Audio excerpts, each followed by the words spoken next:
শালকরলিয়া হাস্টিওসি কংমাংখক আগারমানি রমসিনি রমৈব কুলপাইলিয়া হুইজা কক্তমান বিসংতি শালকা নাইমে থাংখর by শালথাং নাইমে থাংখর থানচাকি খরক্সনি শিকগ্রগ্ন রমলাইখ্যা ও কক্ন সাবৈখানিকা সদর হাঙ্করফা দেবপ্রসাদ রায়।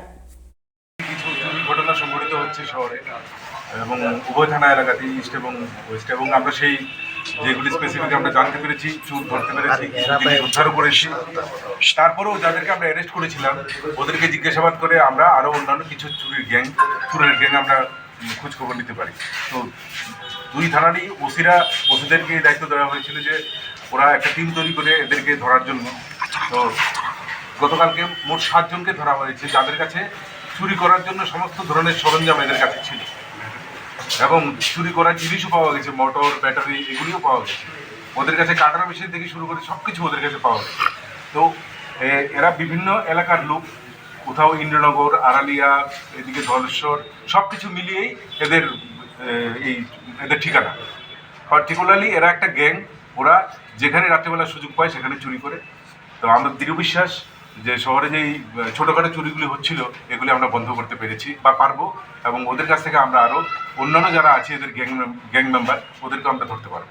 মূলত একসঙ্গে তাদেরকে আটক করা হয়েছে না বিভিন্ন জায়গা থেকে এদেরকে জিজ্ঞাসাবাদ করে অন্যদের নাম পাওয়া গেছে এবং ওদের কাছ থেকে সব চুরির সরঞ্জামও উদ্ধার করা হয়েছে। কতজনকে আটক করেছে? মোট 7 জন।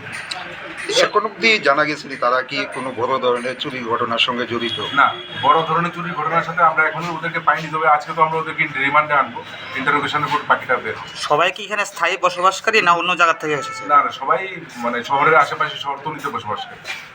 কতদিন ধরে তারা এইসব কাজের সাথে জড়িত? ইন্টারোগেশন না করে ডিটেল আমরা কিছু বলতে পারছি না। এই যে কিছু মানে অস্ত্র উদ্ধার হয়েছে, যে শাবল, ওরা এগুলি নিজেদের মানে চুরি করার সময় ওরা রাত্রিবেলা এগুলি সঙ্গে রাখে, ওদের সঙ্গে থেকে উদ্ধার করা হয়েছে। ওদের কাছ থেকে উদ্ধার করা হয়েছে। সামনেই দুর্গাপূজা, যারা স্থানীয় বাসিন্দা বা আপনার এলাকার বাসিন্দা আছে তাদের প্রতি কি বার্তা দেবেন? মানে আমরা শান্তিপূর্ণ দুর্গাপুজো সবাইকে দিতে চাই, শহরবাসীকে।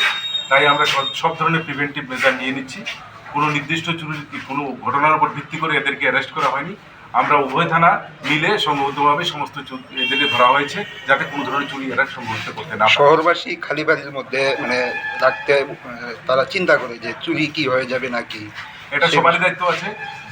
যিনি বাড়িতে তালা দিয়ে চলে যাচ্ছেন ওনাও পাশের বাড়ির মানুষকে বলে দেওয়া দরকার। পাশাপাশি আমাদেরও দায়িত্ব আছে, আমরাও সেদিকে লক্ষ্য রাখি। রাত্রিবেলা মোবাইল, দিনের বেলা বাইক মোবাইল, বিভিন্নভাবে আমরাও সেটা বন্ধ করার চেষ্টা করি। পূজার সামনে এসেছে, এই অনুযায়ী থানা থেকে কি নতুন করে আমরা স্টেপ নেওয়া হচ্ছে যে রাত্রেবেলা টহলদারি নিরাপত্তা ক্ষেত্রে রাত্রিবেলা আমাদের extra mobile, extra bike mobile, extra picket এগুলি সব দেওয়া হচ্ছে। দিনের বেলা প্লেন ক্লথে অনেক স্টাফ ঘোরাঘুরি করছে শহরগুলিতে, বিশেষ করে যাতে পকেট মার বা এই ধরনের ছিনতাইয়ের ঘটনা যাতে না ঘটে। যদিও আমাদের লিস্টে যারা আছে এদের সবাইকে আমরা বিভিন্ন কেসে অ্যারেস্ট করে ফেলেছি, এদের সমস্ত মানে লিস্টেড এমন কেউ আর এখন বাইরে নেই।